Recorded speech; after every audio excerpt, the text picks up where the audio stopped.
Сәлем жақсылар, эфирде Мырза. Біздің алғашқы видео хабарламамыз біздің мақсатымызбен танысу жайлы.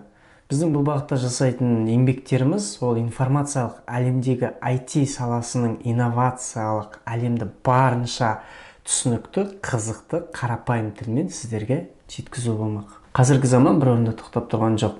Мұхиттың ар жағында Илон Маск искусственный интеллект арқылы адамзатты роботизацияға қалай айналдырамын деп басы қатып жүргенде, көршілес Ресей мемлекетінде 70 жасар әжейіміз YouTube'тың қыр-сырын толық меңгеріп, жастарды өзіне қызығушылықпен қаратып жатыр. Қазір WhatsApp'тан хабарлама жіберу, YouTube'тан видео қарау күнделікті әдетке айналып кеткені соншалық, бірі уақытын кетіріп жапа шегіп жатыр.